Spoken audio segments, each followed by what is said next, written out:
والصلاة والسلام على عباده الذين اصطفى خصوصا على أفضلهم وخاتم النبيين محمد الأمين وعلى آله وصحبه أجمعين. أما بعد فأعوذ بالله من الشيطان الرجيم. بسم الله الرحمن الرحيم.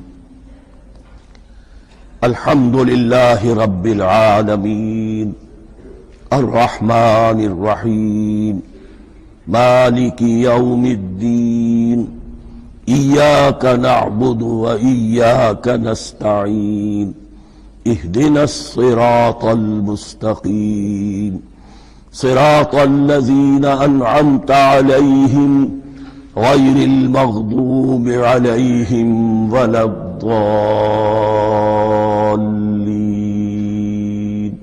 آمين. رب اشرح لي صدري ويسر لي امري واحلل عقدة من لساني يفقهوا قولي. اللهم ربنا الهمنا رشدنا واعذنا من شرور انفسنا.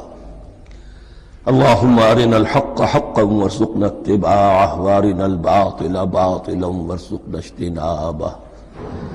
اللهم ربنا يسر لنا امورنا كلها واتمم لنا بالخير وتقبل منا فإنك خير المتقبلين آمین یا رب العالمین.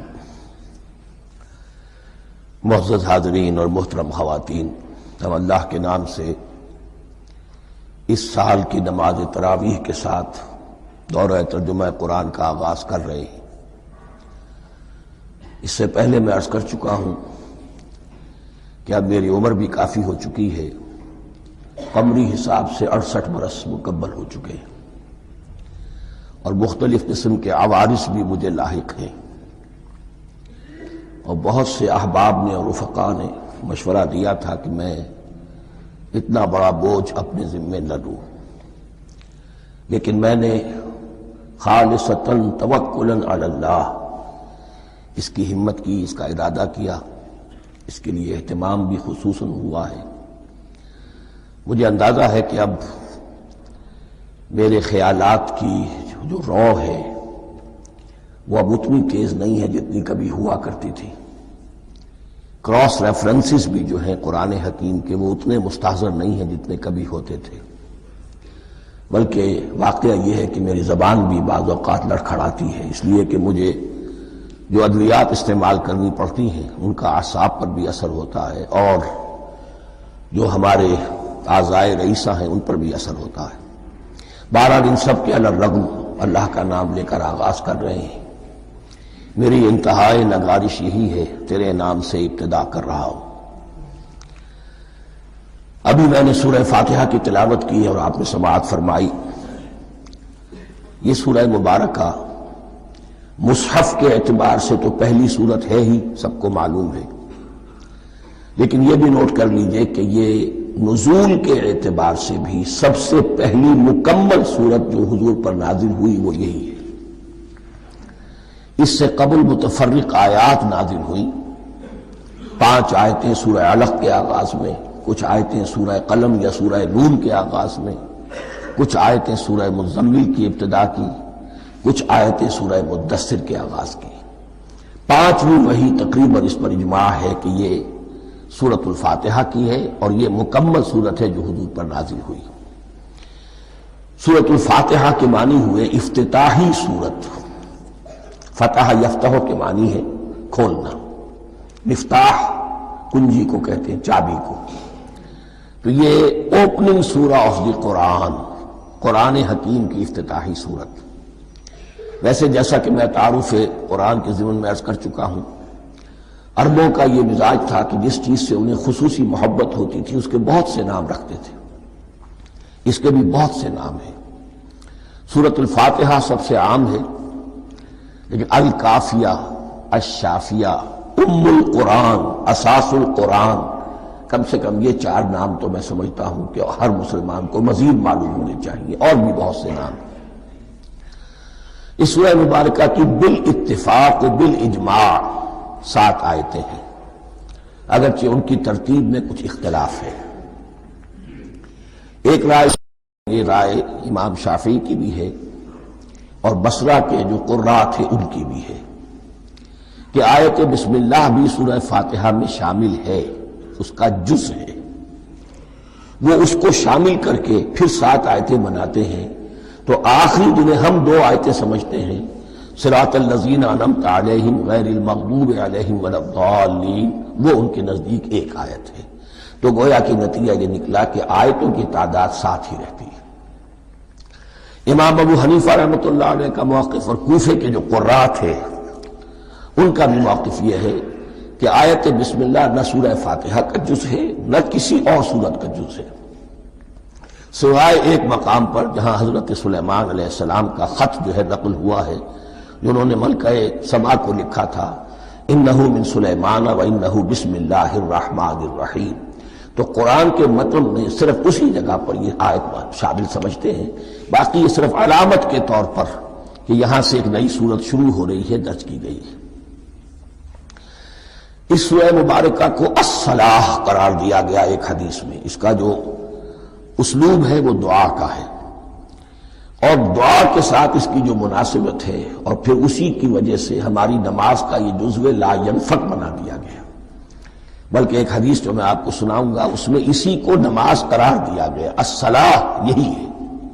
ویسے وہ حدیث مبارک موجود ہے من لم یقرأ بفاتحۃ الکتاب لا صلاۃ لمن لم یقرأ بفاتحۃ الکتاب، جو شخص سورہ فاتحہ کی تلاوت نہیں کرتا اس کی کوئی نماز نہیں۔ اس کے حوالے سے بھی ہمارے ہاں 2 مسلک ہیں، ذکر صرف اس لیے کر رہا ہوں کہ آپ کے علم میں ہو، ان میں کوئی بنیادی فرق نہیں ہے، کسی بھی ایک رائے کا انسان قائل اور حامل ہو سکتا ہے بغیر اس کے کہ دوسرے کو بالکل غلط قرار دے، بلکہ یہ کہ اس کے لیے بھی گنجائش اپنے ذہن میں اور اپنے دل میں رکھے۔ تو ایک رائے یہ ہے کہ یہ میں کیا عرض کر رہا تھا کوئی بھول گیا ہوں،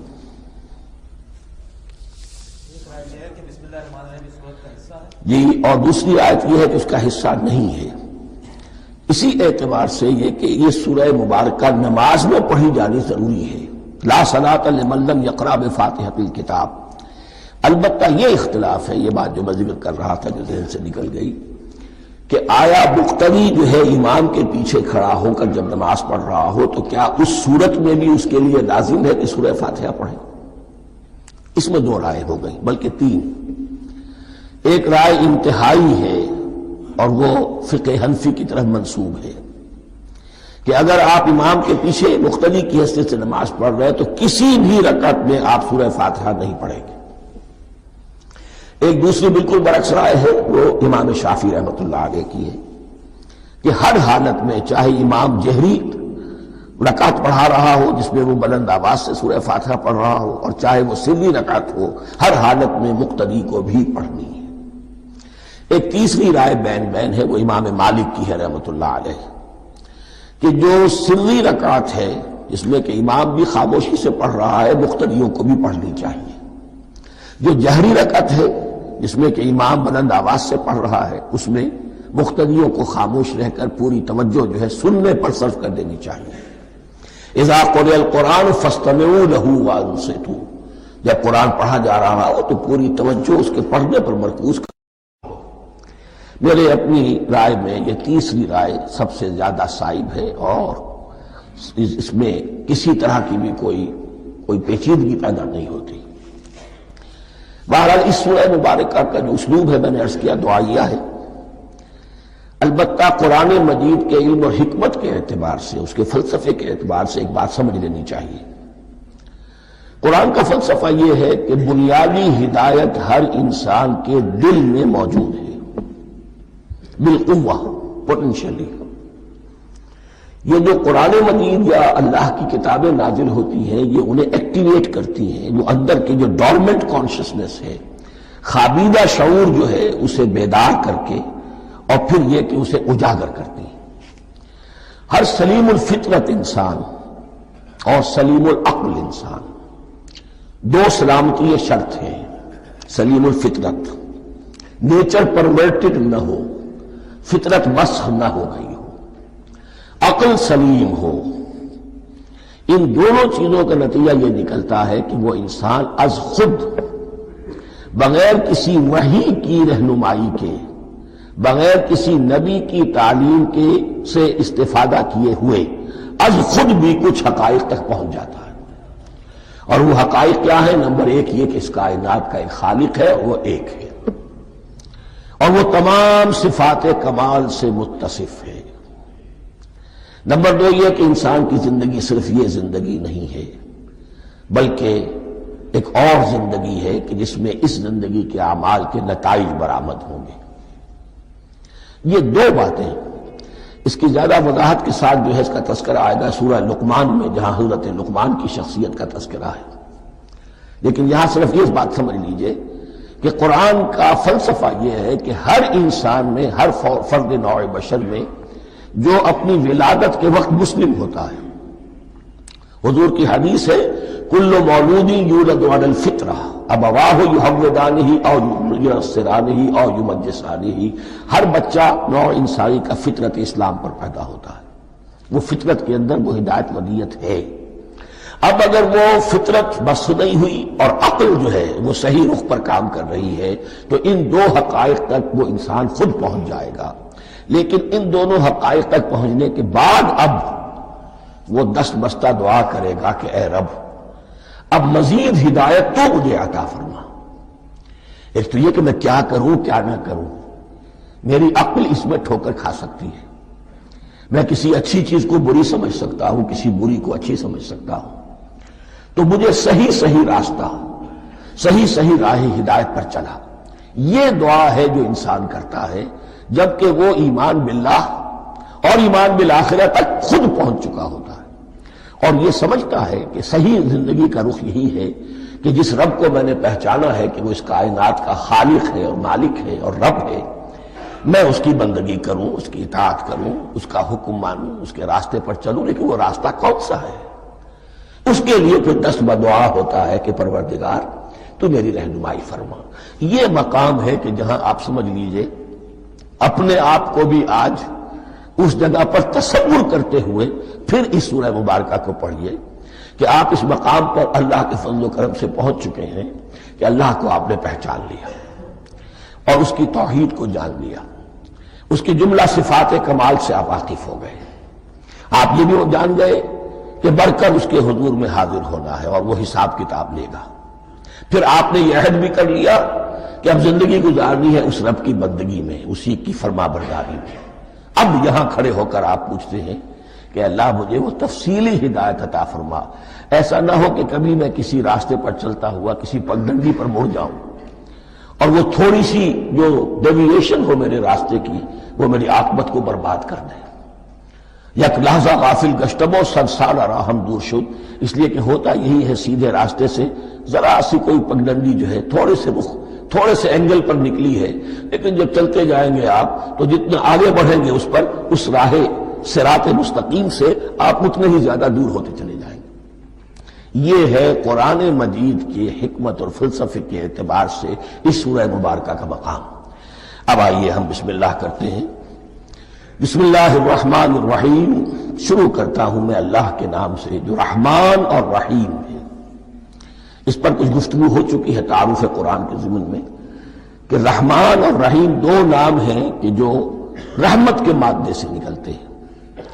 رحمان میں اللہ تعالیٰ کی رحمت کا جوش، ہیجانی کیفیت، طوفانی کیفیت، اور رحیم میں اللہ تعالیٰ کی رحمت کا دوام اور تسلسل۔ یہ دونوں کیفیات اللہ کی رحمت میں بیک وقت موجود ہیں، جس کا ہم تصور نہیں کر سکتے۔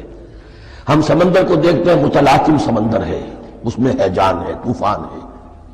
دریا کو دیکھتے ہیں کہ وہ سکون کے ساتھ چل رہا ہے، خاموشی سے چل رہا ہے، بہہ رہا ہے، بس تسلسل کے ساتھ بہہ رہا ہے۔ ہم ان دونوں کیفیات کو علیحدہ علیحدہ دیکھتے ہیں تو ہمارا ذہن ان دونوں کو بیک وقت اس کا تصور نہیں کر سکتا، تخیل ممکن نہیں۔ لیکن اللہ کی رحمت کی یہ دونوں شانیں مستقلاً ہر وقت موجود ہے، بیک وقت، اسی لیے ان دونوں کے درمیان کہیں حرف عطف نہیں آئے گا۔ بسم اللہ الرحمن الرحیم، الحمدللہ رب العالمین۔ کل حمد، اور حمد کو ذہن میں رکھ لیجئے، حمد مساوی ہے تعریف جمع شکر۔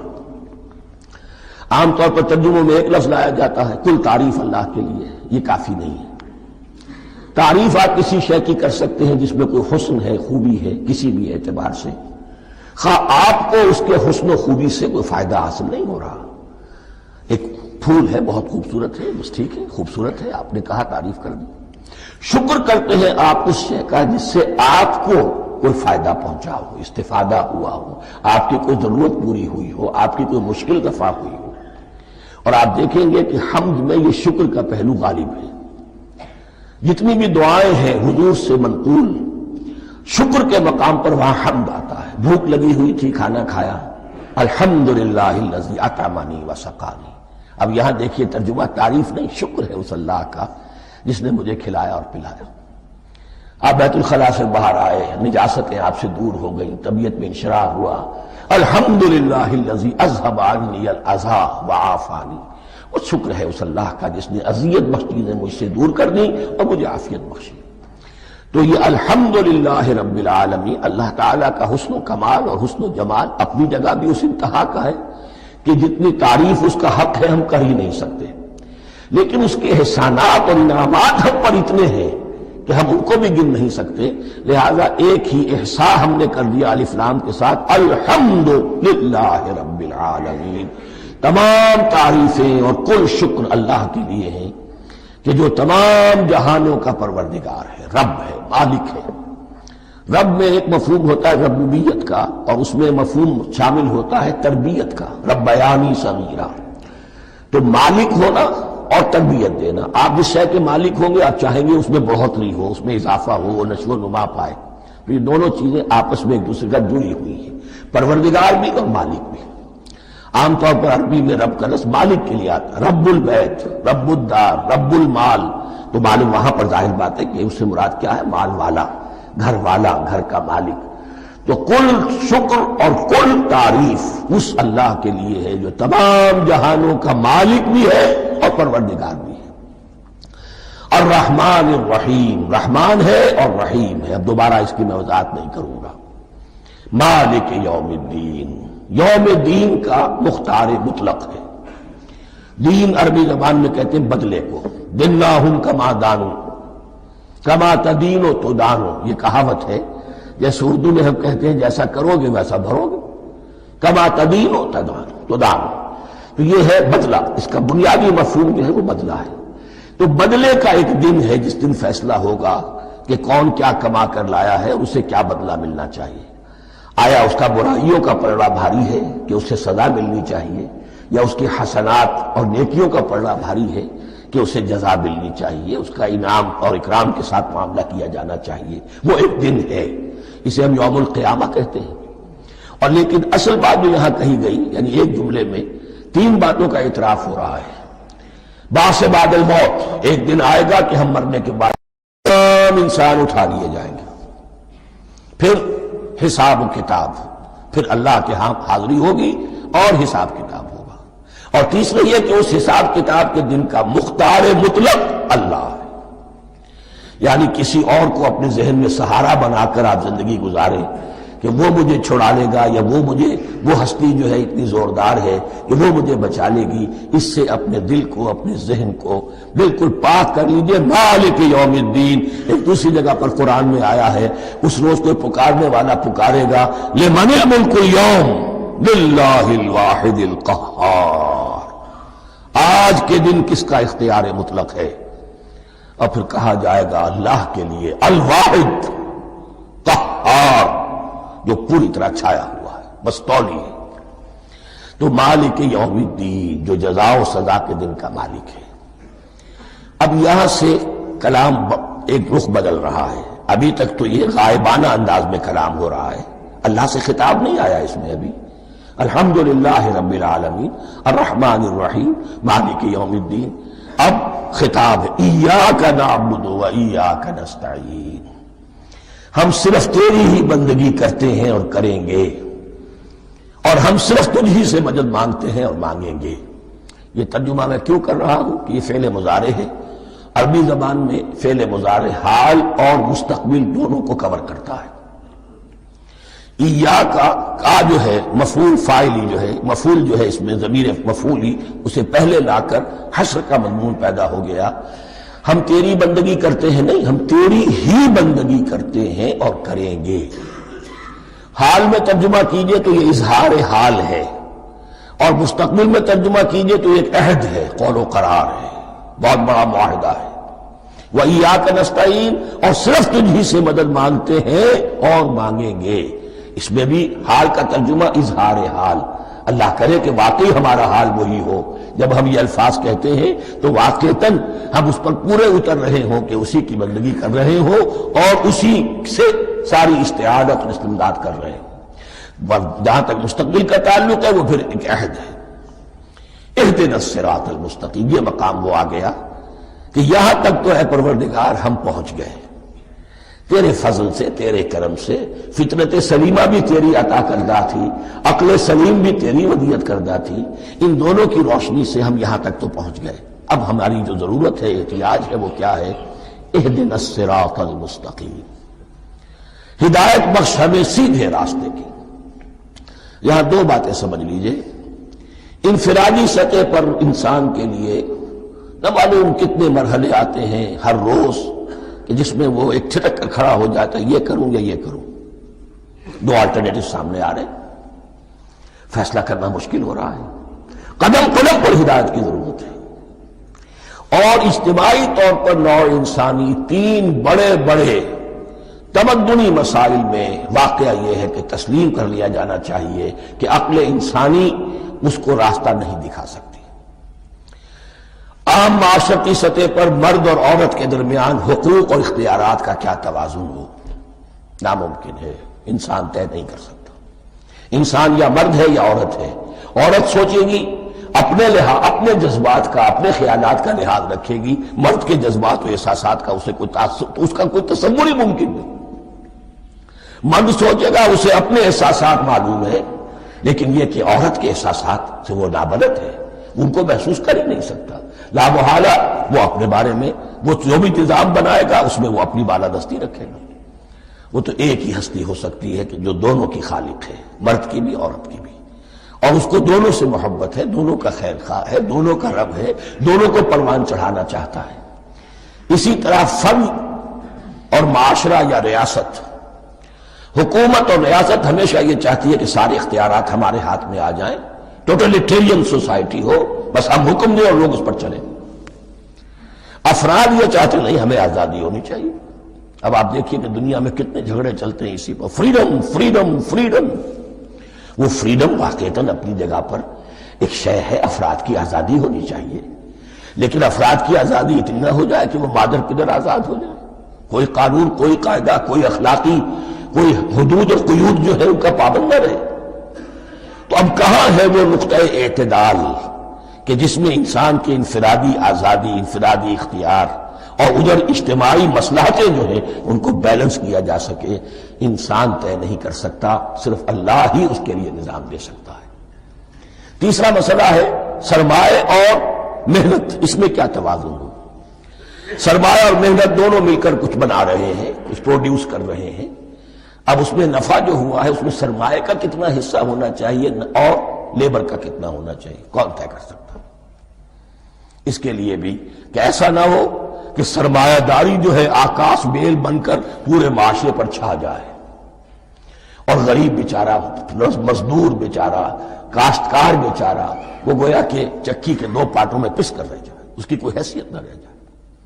لیکن یہ کہ دوسری طرف اگر یہ کہ مزدور کا جو حق ہے اس سے زیادہ اس کو دے دیا جائے تو سرمایہ جو ہے وہ سکڑ جائے گا، شائی ہو جائے گا، وہ پھر میدان میں نہیں آئے گا۔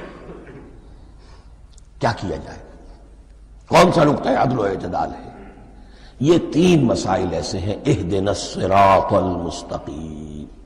تو یوں سمجھیے کہ ایک جو بنیادی ہدایت تھی، ایک اللہ کو پہچان لینا، یہ جان لینا کہ کل حسن و جمال اور تمام انعام و اکرام کا منبع اس کی ذات ہے، وہ رحمان ہے اور رحیم ہے، اور یہ جان لینا کہ مرنے کے بعد جی اٹھنا ہے، حساب کتاب ہے، فیصلہ ہوگا جزا و سزا کا، اور مختار مطلق اس دن کا اللہ ہے۔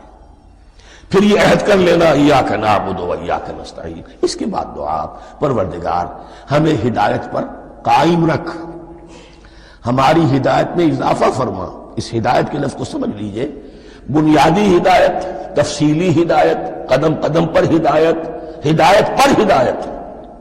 والذین اہتدوا زادہم ھدی، جو لوگ ہدایت کے راستے پر آتے ہیں اللہ ان کی ہدایت میں اضافہ کرتا ہے۔ تو یہ قدم قدم پر ہمیں ہدایت کی ضرورت ہے اور مرحلہ وار ضرورت ہے۔ ہدایت اس کو بھی کہتے ہیں کہ کسی نے آپ سے کوئی پتہ پوچھا، آپ نے کہا ادھر جانا، پھر دوسری گلی میں مڑنا، پھر جانا دو تین لائٹیں چلے جانا، پھر مڑنا، وغیرہ وغیرہ، یہ بھی ہدایت ہے، نظری طور پر آپ نے بتایا ہے۔ ایک ہدایت یہ ہوئی کہ بھائی میں چلتا ہوں آپ کے ساتھ، میں آپ کو وہاں تک پہنچا دوں گا تاکہ آپ کو دقت نہ ہو، آپ نے منزل تک پہنچا دیا۔ ان دونوں کے درمیان، یہ تو میں نے ایک فرد کی مثال دی ہے، اللہ اور بندے کے درمیان نہ معلوم کتنے مراحل ہیں ہدایت کے۔ تو کسی وقت بھی انسان اپنے آپ کو ہدایت خداوندی سے مستغنا نہیں سمجھ سکتا، اور نہیں تو پروردگار جو ہدایت دی ہے اس کو ہدایت پر قائم رکھ۔ کیا پتہ شیطان کا کوئی حملہ، کیا پتہ ہمارے نفس کی کوئی شرارت کسی ایسے رخ پر ہمیں ڈال دے کہ اب تک کی ساری کمائی بھی ضائع ہو جائے۔ لہذا یہ نہ سمجھیے کہ جب یہ ساری چیزیں ان کو معلوم تھی، ان چیزوں کا تو اقرار کر رہے تو اب ہدایت کون سی مانگ رہے ہیں؟ تو ہدایت کا تو بڑا میدان کھلا ہوا ہے، اور اس ہدایت کی وہ جو میں نے آخری شکل آپ کو بتائی ہے، یہ منزل مقصود تک پہنچا دے۔ یہ ہدایت بھی قرآن مجید میں اس معنی میں بھی لفظ آیا ہے کہ اہل جنت جب جنت میں داخل ہوں گے تو جو ترانہ حمد ان کی زبان پر اس وقت ہوگا وہ کیا ہے؟ الحمدللہ الذی ہدانا لہذا وما کنا لنہتدی لولا ان ہدانا اللہ۔ کل شکر اس اللہ کا جس نے ہمیں یہاں تک پہنچا دیا، ہدایت دی یہاں تک پہنچا دیا، اور ہم ہرگز نہ پہنچ پاتے، ہم ہرگز ہدایت یافتہ نہ ہو سکتے اگر اللہ ہی ہمیں ہدایت نہ دیتا۔ اہدنا الصراط المستقیم، سیدھا راستہ، صراط الذین انعمت علیہم، اس کی مزید وضاحت ہے، راستہ اس کا ان لوگوں کا جن پر تیرا انعام ہوا۔ یہ کون لوگ ہیں؟ اس کی وضاحت آپ کو ملے گی سورہ نساء میں۔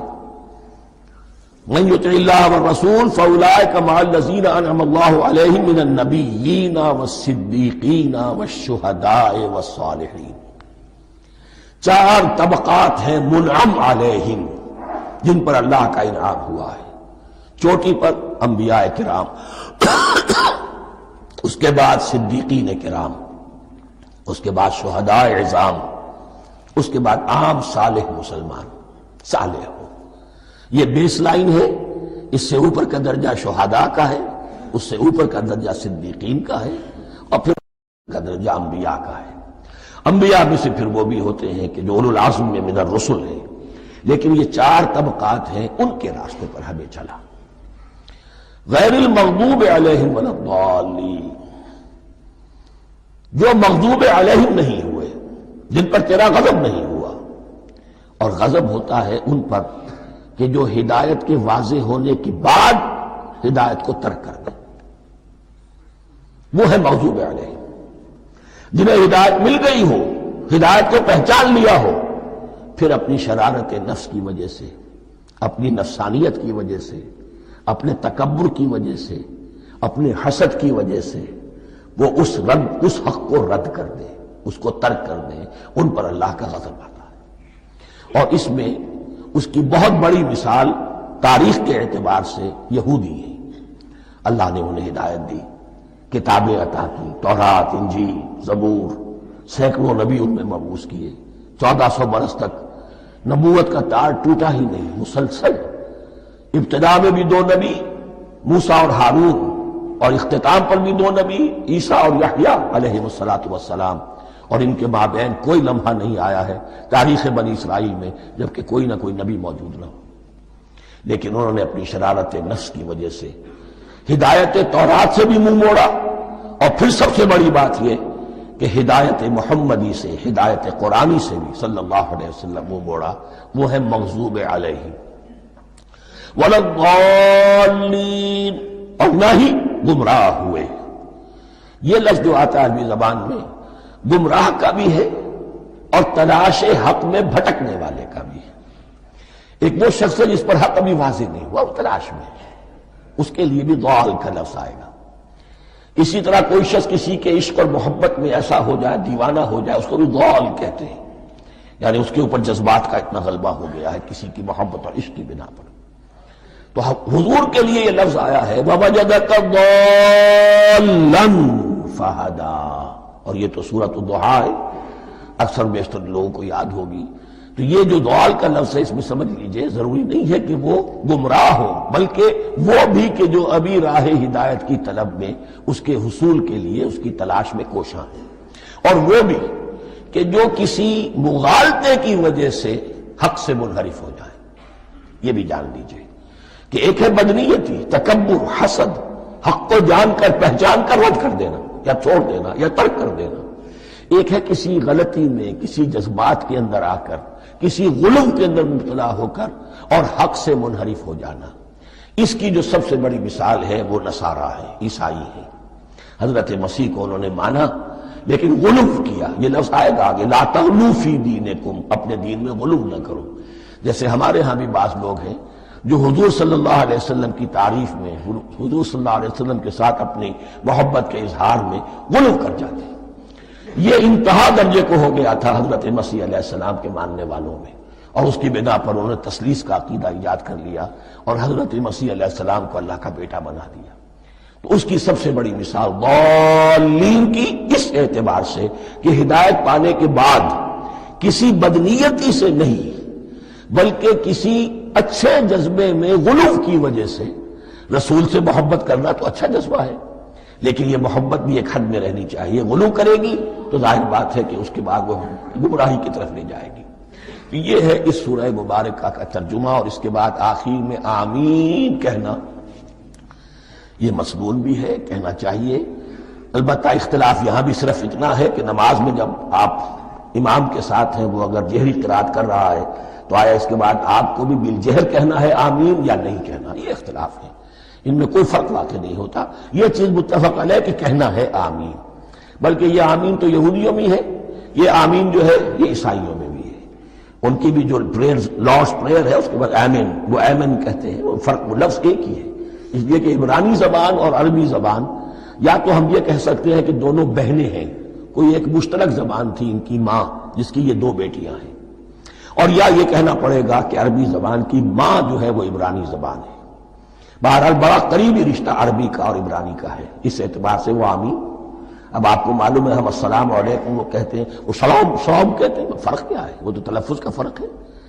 اسی طریقے سے اور بہت سے الفاظ ہیں، میں بعد میں بتا۔ اب میں اس سورہ مبارکہ کے بارے میں خاص حدیث آپ کو سنانا چاہتا ہوں، اور اسی سے در حقیقت جو امام ابو حنیفہ کا موقف ہے رحمۃ اللہ علیہ، اس کی حقانیت مزید مبرہن ہو جائے گی۔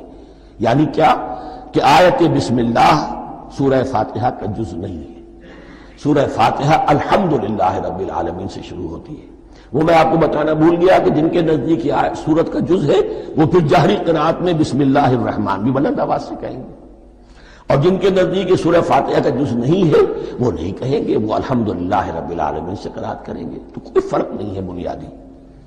یہ حدیث جو ہے یہ مسلم شریف میں ہے اور حدیث قدسی ہے، اس کے راوی حضرت ابو ہریرہ ہے رضی اللہ تعالی عنہ، اور اس حدیث نے اس سورت کے مضامین کا نہایت عمدہ تجزیہ کر دیا ہے۔ حدیث کے الفاظ سن لیجئے، قسمت الصلاۃ بینی و بین عبدی نصفین۔ اللہ تعالیٰ فرما رہے ہیں، حدیث قدسی ہے، میں نے نماز کو، صلاۃ کو اپنے اور اپنے بندے کے درمیان آدھا آدھا تقسیم کر لیا، فنصفها لی ونصفها لعبدی، اس کا نصف جو ہے وہ میرے لیے ہے اور نصف جو ہے وہ میرے بندے کے لیے ہے، ولعبدی ما سأل، اور جو میرے بندے نے مانگا میں اسے دوں گا، میرا وعدہ ہے یا میں نے اسے دیا۔ اس کے بعد اس کی تفصیل آتی ہے، اذا قال العبد، جب بندہ کہتا ہے الحمدللہ رب العالمین، قال اللہ حمدنی عبدی، جب بندہ کہتا ہے الحمدللہ رب العالمین، اللہ فرماتا ہے میرے بندے نے میری حمد کی۔ وَإِذَا قَالَ الرَّحْمَنِ الرَّحِيمِ قَالَ اللَّهُ اثْنَى عَلَيَّ عَبْدِي، جب بندہ کہتا ہے الرحمن الرحیم، اللہ فرماتا ہے میرے بندے نے میری ثنا کی۔ وَإِذَا قَالَ مَالِكِ يَوْمِ الدِّينِ قال اللہ تعالی مجدنی عبدی، میرے بندے نے میری تمجید بیان کی، میری بزرگی بیان کی۔ اب یہ تین آیتیں ہو گئیں، تینوں میں اللہ کی حمد ہے، ثنا ہے، تمجید ہے۔ یہ تین آیتیں خالص اللہ کے لیے ہو گئی۔ اب چوتھی آیت آئی، ایاک نعبد و ایاک نستعین۔ اس کے بارے میں جب بندہ کہتا ہے اذا قال العبد ایاک نعبد و ایاک نستعین، قال اللہ تعالی ھذا ما بینی و بین عبدی ولعبدی ما سأل، یہ میرے اور میرے بندے کے درمیان ہے۔ یہ تو یوں سمجھیے کہ یہ گرا لگ گئی ہے میرے اور میرے بندے کے مابین۔ اس نے مجھ سے قول و قرار کیا ہے، اس نے میری بندگی کا اعتراف کیا ہے، اس نے تسلیم کیا ہے کہ میری ہی بندگی کرتا ہے اور کرے گا، اور مجھ سے مدد چاہیے ہے۔ ھذا ما بینی و بین عبدی، یہ معاہدہ ہے، معاہدہ دو فریقوں کے مابین ہوتا، یہ میرے اور میرے بندے کے مابین ہے۔ والے عبدی ما سأل، اور میں نے اپنے بندے کو دیا جو اس نے مانگا، وہ میری مدد چاہتا ہے، میری مدد اس کے شامل حال رہے گی۔ فَإِذَا قَالَ، اور جب بندہ کہتا ہے اهْدِنَا الصِّرَاطَ الْمُسْتَقِيمَ صِرَاطَ الَّذِينَ أَنْعَمْتَ عَلَيْهِمْ غَيْرِ الْمَغْضُوبِ عَلَيْهِمْ وَلَا الضَّالِّينَ، قال اللہ تعالی ھذا لعبدی ولعبدی ما سأل، یہ تین آیتیں یہ میرے بندے کے لیے، اهْدِنَا الصِّرَاطَ الْمُسْتَقِيمَ، اسی صراط مستقیم کی وضاحت ہے مثبت، صراط الذین انعمت علیہم، اسی صراط المستقیم کی وضاحت ہے منفی انداز میں، غیر المغضوب علیہم ولا الضالین۔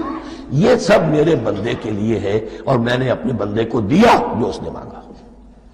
اس کو میں نے ایک مرتبہ یہ ترازو کی شکل میں اس کو لکھوایا تھا۔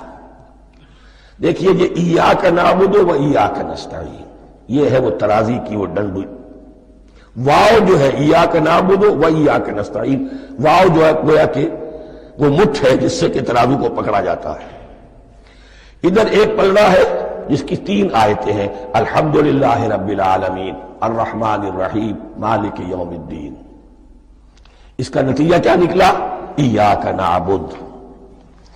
آپ نے شاید یہ سنا بھی ہو ایک بہت ہی عمدہ قرات کا جو ریکارڈ ہے قاری عبدالباسط عبدالصمد کا، وہ یہیں سے چل کر سورہ فاتحہ کی قرات کر کے ایاک نعبد پر آ کر رکتا ہے، الحمدللہ رب العالمین الرحمن الرحیم مالک یوم الدین ایاک نعبد۔ گویا کہ یہاں یہ صورت بالکل ہاف ہو گئی ہے، تین آیتوں میں اللہ کی حمد ہے، ثنا ہے، تمجید ہے، جس کا نتیجہ ہم تیری ہی بندگی کرتے ہیں، تیری ہی اطاعت کریں گے۔ لیکن اب اس کے بعد سوال ایاک نستعین، اسی کی جو استعانت کیا درکار ہے ہمیں؟ ہدایت۔ ہدایت سب سے بڑی استعانت ہے، ہدایت ہی تو سب سے بڑی مدد ہے۔ اهدنا الصراط المستقیم صراط الذین انعمت علیہم غیر المغضوب علیہم ولا الضالین، یہ ایاک نستعین کے حکم کے ساتھ یہ تین آیتیں آ گئیں، اهدنا الصراط المستقیم صراط الذین انعمت علیہم غیر المغضوب علیہم ولا الضالین۔ قسمت الصلاة بینی و بین عبدی نصفین فنصفها لی ونصفها لعبدی ولعبدی ما سأل۔ اللہ تعالیٰ اس سورہ فاتحہ کا جو اصل مفہوم ہے وہ بھی ہمارے ذہنوں پر، ہمارے شعور کی سطح پر اسے اجاگر کیے رکھے، ہمیں توفیق دے کہ جب بھی پڑھیں، جب بھی سنیں تو وہ کیفیت اگر ہو جائے، اس لیے کہ ایک حدیث ہے کہ الصلاۃ معراج المومنین، نماز تو اہل ایمان کے حق میں معراج کے درجے میں ہے۔ اس حوالے سے ہم یہ سمجھ سکتے ہیں کہ کوئی وقت ایسا آ سکتا ہے کہ انسان کو واقعتاً، روح انسانی واقعتاً اللہ کے یہ جواب سنے، انہونی بات نہیں ہے یہ۔ ہوتا ہے خطاب آخر، اٹھتا ہے حجاب آخر، کرتے ہیں خطاب آخر، یہ تو ہوتا ہے۔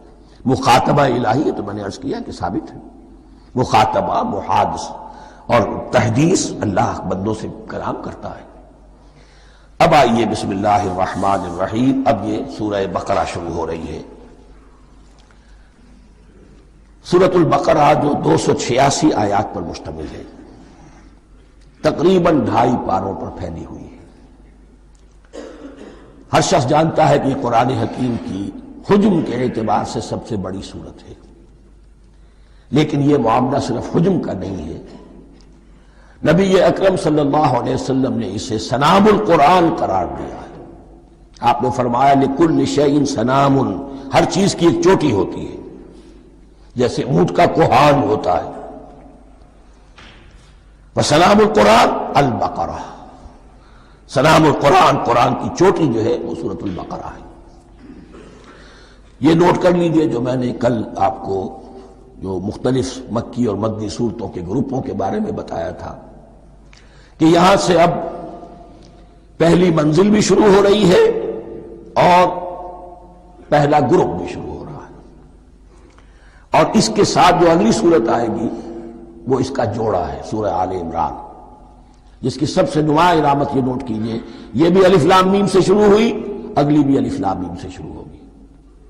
اس کے بعد دو صورتیں مدنی اور ہیں، لیکن ان دونوں میں نہ حروف مقطعات ہے نہ کوئی اور تمہیدی کلام ہے، براہ راست خطاب سورہ نساء میں یا ایھا الناس اور سورہ مائدہ میں یا ایھا الذین آمنوا، کوئی تمہیدی بات نہیں، کوئی حروف مقطعات نہیں، براہ راست خطاب۔ وہ ایک جوڑا ہے سورہ نساء اور سورہ مائدہ، اور یہ ایک جوڑا ہے سورہ بقرہ اور سورہ آل عمران۔ سورہ بقرہ اور سورہ آل عمران کو نبی اکرم صلی اللہ علیہ وسلم نے الزہراوین بھی قرار دیا ہے۔ زہرا کہتے ہیں بڑی روشن چیز کو، یہ حضرت فاطمہ رضی اللہ تعالی عنہا کے نام کے ساتھ آتا ہے، فاطمۃ الزہراء، تو زہرا بہت روشن دمکتی ہوئی شے۔ الزہراوین، یہ دو نہایت دمکتی ہوئی صورتیں ہیں جو قیامت کے دن دو بدریوں کی شکل میں ظاہر ہوں گی، حضور نے فرمایا، اور جو لوگ ان صورتوں سے محبت کرتے تھے ان پر سایہ کریں گی۔ اللہم ربنا اجعلنا منہم، ہمیں اللہ تعالیٰ ان میں شامل فرما دے۔ اس سورہ مبارکہ کو دو حصوں میں تقسیم سمجھیے۔ ویسے تو یہ کہ رکوع آئیں گے، پارے بھی بدلیں گے اس میں، لیکن حصے دو ہیں۔ پہلے حصے میں اصل روح سخن سابقہ امت مسلمہ سے ہے، یہود سے، بنی اسرائیل سے۔ دوسرے حصے میں اصل خطاب موجودہ امت مسلمہ سے ہے، امت محمد سے صلی اللہ علیہ وسلم۔ پہلے حصے میں 18 رکوع ہیں لیکن آیات 152 ہیں، دوسرے حصے میں 22 رکوع ہیں لیکن آیات 134 ہیں۔ گویا کہ اس سے آپ کو توازن نظر آئے گا کہ اگرچہ ادھر رکوع کی تعداد کم ہے 18 لیکن آیات کی تعداد زیادہ ہے 152، دوسرے حصے میں رکوعوں کی تعداد زیادہ ہے 22 لیکن آیات کی تعداد 134۔ اسی لیے اس کا ایک نام میں نے تجویز کیا ہے، وہ اس لیے تاکہ کچھ حقائق آپ کے ذہنوں میں ان ناموں کے حوالے سے بھی انشاءاللہ محفوظ ہو جائیں گے۔ سورۃ الامتین، دو امتوں کی سورت، اس لیے کہ تقریباً نصف اس کی ساری بحث جو ہے، مرکزی بحث، وہ سابقہ امت مسلمہ بنی اسرائیل، اور دوسرا نصف اس میں سارا خطاب وہ ہے موجودہ امت مسلمہ یعنی امت محمد صلی اللہ علیہ وسلم۔ اس کا جو پہلے 18 رکوع ہے یا پہلا حصہ ہے، اس کے اندر ڈویژن فردر ہوگی ورٹیکل، عمودی، پہلے 4 رکوع، پھر 10 رکوع، پھر 4 رکوع۔ لیکن جو 22 رکوع ہیں دوسرے حصے کے، دوسرے نصف کے، اس میں ڈویژن جو ہے جو ہاریزونٹل ہے، وہ افقی تقسیم ہے، عمودی نہیں، افقی۔ وہ میں بعد میں بیان کروں گا جب ہم وہاں پہنچ جائیں گے۔ ان کو پہلے سمجھ لیجئے، اس پہلے حصے کی جو تقسیم میں نے کی ہے، پہلے 4 رکوع، پھر 10 رکوع اور پھر 4 رکوع۔ پہلے 4 رکوع یوں سمجھیے کہ پورے قرآن مجید کے لیے اس کی حکمت اور فلسفے کا جو حصہ مکی قرآن میں بیان ہو چکا تھا اس کا خلاصہ ہے۔ جب یہ سورت نازل ہو رہی ہے تو یہ تو مدینہ میں حضور تشریف لا چکے ہیں، 12-13 سال جو ہے گزر چکے ہیں، اور ان 12-13 سالوں کے دوران 2/3 قرآن نازل ہو چکا ہے۔ اس میں جو بھی حکمت، فلسفہ اور بنیادی دعوت، یہ جو چیزیں مکی قرآن میں بیان ہوئی، ان کا خلاصہ نچوڑ نکال کر یہاں 4 رکوعوں میں رکھ دیا گیا۔ اگرچہ ان میں بھی جب گہرائی میں آپ دیکھیں گے تو روح سخن جو ہے وہ بنی اسرائیل کی طرف ہے، وہ میں بعد میں عرض کروں گا، لیکن اضافی طور پر یہ سمجھ لیجئے کہ پورے مکی قرآن کے حکمت اور پیغام کا خلاصہ ان 4 رکوعوں میں۔ پھر 10 رکوع ہیں جن میں براہ راست خطاب ہے سابقہ امت مسلمہ، یا بنی اسرائیل۔ اس کے بھی 2 حصے ہیں۔ پہلے ایک رکوع میں دعوت ہے، بڑا انداز اس کا بڑا پیارا ہے، اس میں دعوت ہے، ایمان لاؤ محمد پر صلی اللہ علیہ وسلم۔ اور اس کے بعد 9 رکوع ہے ملامت کے، ملامت، تنقید، تم نے یہ کیا اور یہ کیا اور یہ کیا، ہم نے یہ احسان کیے، یہ احسان کیے، یہ احسان کیے، تم نے یہ ناشکری کی، یہ ناشکری کی، یہ ناشکری کی۔ اور اس سب کا نتیجہ آخری 4 رکوعوں میں ہے کہ اب تمہیں اس منصب سے معزول کیا جا رہا ہے جس پر تم 2000 برس تک 2000 برس تک فائز رہے ہو، اور تمہیں ہٹا کر اب ایک نئی امت محمد کی شکل میں جو وجود میں آ چکی ہے صلی اللہ علیہ وسلم، اسے اس پر فائز کیا جا رہا ہے۔ اور اس کی علامت کے طور پر اسے میں کہا کرتا ہوں کورونیشن، تاج پوشی۔ ایک امت معزول، دوسری امت اس کا نصب ہو رہا ہے، اس کی تاج پوشی کے لیے سمبل، علامت کیا ہے؟ قبلہ تحویل۔ وہ قبلہ یروشلم سابقہ امت کا قبلہ اب ادھر رخ نہیں ہوگا، اب اہل توحید کا قبلہ یہ مکے کی طرف ہوگا، بیت اللہ کی طرف ہوگا۔ تو تحویل قبلہ کا مضمون ہے جو ان 4 رکوعوں میں آتا ہے۔ تو یہ میں نے تھوڑی سی تمہید جو ہے آپ کے سامنے رکھ دی ہے۔ اب بسم اللہ کیجئے۔ بسم اللہ الرحمن الرحیم، الف لام میم۔ الف لام میم یہ حروف مقطعات ہیں، یہ علیحدہ علیحدہ پڑھے جاتے ہیں، علم نہیں پڑھ سکتے اس کو۔ الف لام میم، ہا میم ہے، ہا علیحدہ میم علیحدہ، اگرچہ لکھے ہوئے ہوتے ہیں جڑے ہوئے، کاف ہا یا عین صاد لکھے ہوئے جڑے ہوئے، پڑھے جائیں گے علیحدہ علیحدہ، قطع علیحدہ کرنا۔ تو حروف مقطعات،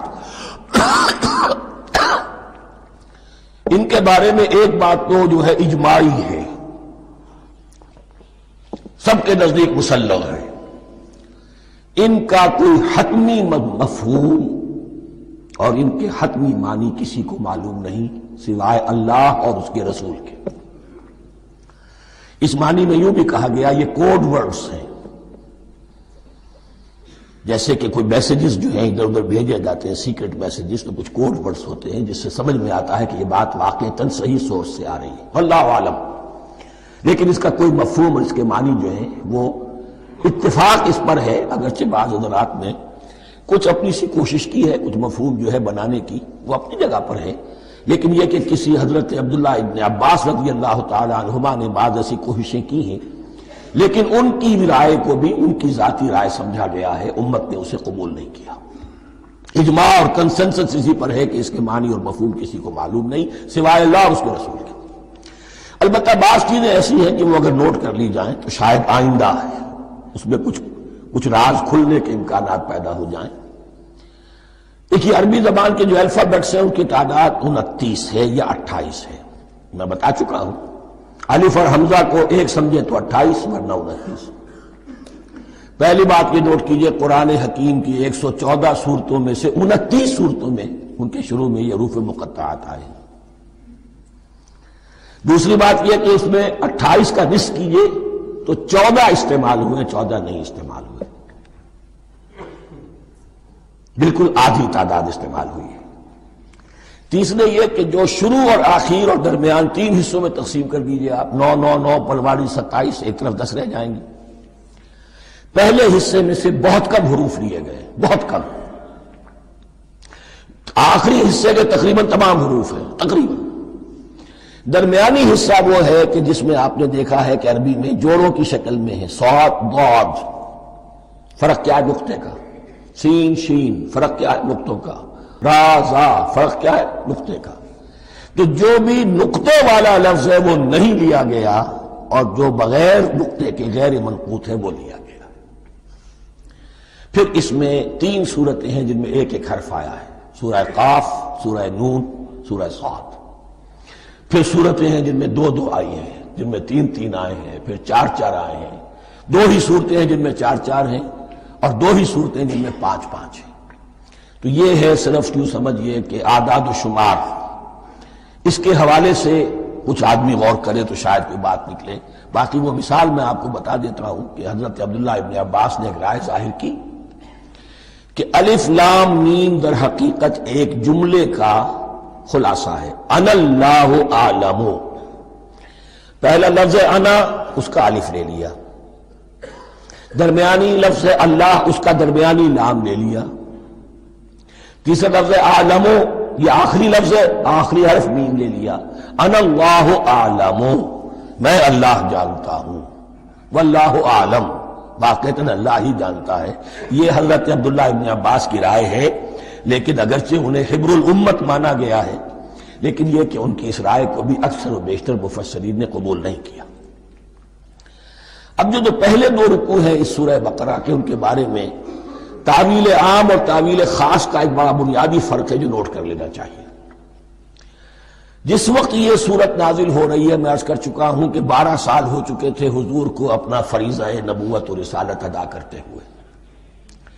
ایک جماعت اچھی بھلی تیار ہو چکی تھی جنہوں نے حضور کی دعوت پر لبیک کہا، ایمان لائے اور آپ کی تعلیمات پر عمل کیا۔ وہ ایک گروہ موجود تھا، یہ ابو بکر ہے، یہ عمر ہے، یہ عثمان ہے، یہ طلحہ ہے، یہ زبیر ہے، یہ عبد الرحمن ابن عوف ہے، یہ مصعب بن عمیر ہے، دیکھ لو۔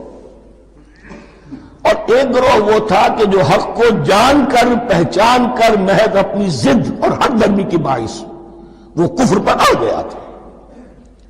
اور اب ایک تیسرا گروہ پیدا ہو رہا تھا مدینے میں آ کر، وہ ابھی ایمبریونک سٹیج میں ہے کہ جو داعی ہے، مدعی ہے کہ ہم مانتے ہیں لیکن حقیقت میں نہیں مانتے۔ یہ 3 قسم کے گروہ دنیا میں ہمیشہ پائے جائیں گے، ہمیشہ۔ اب اسے میں اس کو لا رہا ہوں تعویل عام کی طرف۔ جب بھی کبھی کوئی دعوت اٹھے گی انقلابی، ایک ہوتا ہے واعظ و نصیحت، ٹھیک ہے، جس نے بھی فائدہ اٹھایا اٹھا لیا۔ ایک ہوتی ہے دعوت انقلابی، وہ انقلابی دعوت کا ہدف ہوتا ہے نظام کو بدلنا۔ نظام بدلتا ہے تو ظاہر بات ہے کہ جو لوگ اس نظام میں جن کے ویسٹڈ انٹرسٹ ہیں اور جن کو پریولیجز حاصل ہیں، جن کے مفادات ہیں، وہ تو لازماً اپنے نظام کا تحفظ کریں گے۔ ٹکراؤ ہوگا، تصادم ہوگا، تصادم میں جانی نقصان بھی ہوگا، مالی نقصان بھی ہوگا۔ یہ گویا کہ کسی انقلابی دعوت کے لوازم ہیں۔ اگر یہ شاید نہ ہو تو ان دعوت انقلابی ہے ہی نہیں۔ اس اعتبار سے ہر انقلابی دعوت کے جواب میں 3 طبقے پیدا ہو جاتے ہیں۔ ایک وہ کہ جو اس دعوت کو قبول کرتے ہیں دیانت کے ساتھ، خلوص کے ساتھ، اخلاص کے ساتھ، اور پھر پوری جوامردی کا ثبوت دیتے ہیں، ہر چہ بعد آباد، اب جو آئے سو آئے، جان دینی پڑے حاضر ہیں، مال دینا پڑے حاضر ہیں، کوئی تکلیف آئے، کوئی مشقت آئے، کوئی مصیبت آئے، کوئی قربانی کرے حاضر۔ جب پکارا گیا واپس نہیں پھیرا کوئی فرمان جنوں کا، اور تنہا نہیں لوٹی کبھی آواز جرس کی۔ خیریت جا راحت تن صحت داما، سب بھول گئی مصلحتیں اہل ہوس کی۔ ایک وہ لوگ ہوتے ہیں، ایک وہ لوگ ہوتے ہیں کہ جو اڑ جاتے ہیں ضد پر، ہٹ درمی پر، ماننے کے باوجود، جاننے کے باوجود کہ بات تو ٹھیک ہے جو کہہ رہے ہیں، کیسے مان لیں؟ ہماری سیادت، ہماری چودراہٹ، ہمارے مفادات، ہمارے یہ ساری چیزیں ان سب کے اوپر زد پڑ رہی ہے۔ یہ لوگ اڑ جاتے ہیں اور پھر کوئی دعوت، کوئی نصیحت، کوئی مزید افہام و تفہیم ان کے حق میں مفید نہیں ہوتی۔ اس لیے کہ صحیح بات ہے جو کہتے ہیں کہ سوتے کو تو جگایا جا سکتا ہے، جاگتے ہو کیسے جگائیں؟ کوئی سویا ہوا ہے تو آپ اسے جگا دیں گے، جو جاگا ہوا ہے لیکن وہ بنا ہوا ہے، وہ اٹھنے کو تیار ہی نہیں ہے، تو آپ کیسے اٹھا دیں گے اس کو؟ تو جو لوگ جان بوجھ کر حق کو پہچان کر رد کر دیتے ہیں، پھر ان کے حق میں کوئی دعوت، کوئی نصیحت، کوئی تبلیغ، کوئی انذار، کوئی تبشیر مفید نہیں ہوتی۔ تیسرا درجہ ایسے لوگوں کا ہوتا ہے جو یا تو شروع میں آتے ہی شرارت کے ارادے سے، کوئی مصلحت ہے جس کی وجہ سے اس دعوت کو قبول کر لیا، کوئی ذاتی منفعت ہے جس کے لیے قبول کر لیا، یا یہ کہ شروع میں تو اخلاص کے ساتھ آتے ہیں لیکن جب قربانی دینے کا وقت آتا ہے تو ان کے اندر سیرت و کردار کی وہ مضبوطی نہیں ہوتی کہ ہر چباد آباد، یہ نہیں ہوتی، وہ پھر ڈگمگاتے رہتے ہیں، کبھی کچھ چلے پھر کہیں چھٹک کر رہ گئے، پھر کہیں کچھ چلے پھر چھٹک کر رہ گئے۔ یہ تیسرا طبقہ ہے کہ جو کہتا ہے، دعوی مدعی ہے کہ ہم نے مانا ہے، قبول کیا ہے، بات ٹھیک ہے، کچھ تھوڑا بہت چلتے بھی ہیں، لیکن جہاں مشکل آئی چھٹک کر کھڑے ہو گئے، اونجے منہ گر پڑے۔ یہ تیسرا طبقہ ہے۔ اس کے لیے لفظ ہمارے ہاں منافقین بھی ہے، لیکن اس رکوع میں آ کر ابھی ان 4 رکوعوں میں نہیں بلکہ سورہ بقرہ میں مکمل میں بھی کہیں نفاق کا لفظ نہیں آیا ہے، اس لیے کہ اسے مرض سے تعبیر کیا گیا۔ یہ مرض ہے ایک، اور اس مرض کے ذریعے سے لوگوں کے اندر جو ہے وہ ایک نفاق کا بیج پڑ رہا ہے، جو ظاہر ہوگا تو منافقت پوری کی پوری کھل کر سامنے آ جائے گی۔ روگ ہے انسانی شخصیت کا، اس حوالے سے وہ تیسری، اور یہ چونکہ اہم ترین حصہ تھا اور یہ مرض اب شروع ہو رہا تھا، مدینے میں، مکے میں نہیں تھا، لہذا زیادہ تفصیل سے اس کے بارے میں گفتگو ہوئی۔ اب ان 2 رکنوں کا سلسلے وار مطالعہ انشاءاللہ اس دوسری نشست میں کریں گے۔ دوسری نشست سے مراد یہی ہے ابھی